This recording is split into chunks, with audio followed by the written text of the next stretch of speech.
ترکی میں انسانی آباد کاری کے شواہد لگ بھگ 7500 سال پہلے کے ہیں، حتیٰ کہ سلطنت کی بنیاد 1900 سے 1300 قبل مسیح کے درمیان میں رکھی گئی۔ 1250 قبل مسیح میں ٹرائے کی جنگ میں یونانیوں نے ٹرائے شہر کو نیست و نابود کر دیا تھا اور آس پاس کے علاقوں کو اپنے کنٹرول میں لے لیا تھا۔ ساحلی علاقوں میں یاواں کی آمد کا آغاز 1200 قبل مسیح میں ہوا۔ 6 صدی قبل مسیح میں فارس کے شاہ سائرس نے اناطولیہ کا کنٹرول حاصل کر لیا اور تقریباً 200 سال بعد سکندر اعظم نے فارس کو شکست دے کر اس پر فتح حاصل کر لی۔ سکندر بعد میں افغانستان کے راستے ہندوستان پہنچا۔ 130 قبل مسیح میں اناطولیہ رومن سلطنت کا حصہ بن گئی۔ 50 سال بعد سینٹ پال نے عیسائیت کی تبلیغ کی اور رومی سلطنت نے عیسائیت اختیار کر لی۔ کچھ ہی سالوں میں قسطنطنیہ کا اقتدار ختم ہو گیا اور قسطنطنیہ اس کا دارالحکومت بن گیا۔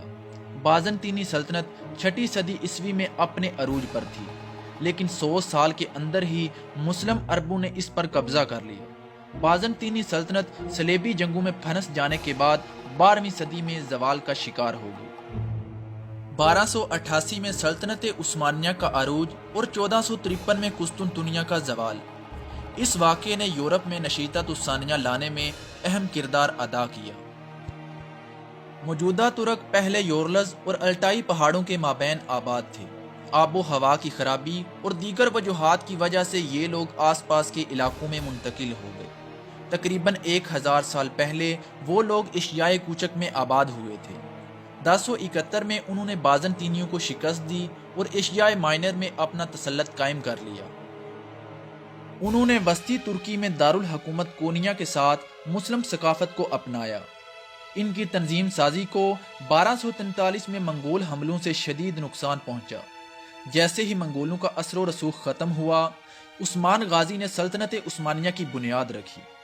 اس وقت ترکی کی سرحدوں کو بہت وسیع کیا گیا۔ 1516 اور 1517 میں عثمانیوں نے شام اور مصر کو بھی فتح کر لیا۔ سلطان سلیمان القانونی کے دور میں ترکی نے ایشیائے کوچک کے کچھ عرب علاقوں، شمالی افریقہ، مشرقی بحیرہ روم کے جزائر کو بھی فتح کر لیا۔ 18ویں اور 19ویں صدی میں قوم پرستی کے عروج کے ساتھ ہی ترکی کی سرحدیں تنگ ہوتی چلی گئیں اور اس کے زیر قبضہ علاقے ایک ایک کر کے آزاد ہو گئے۔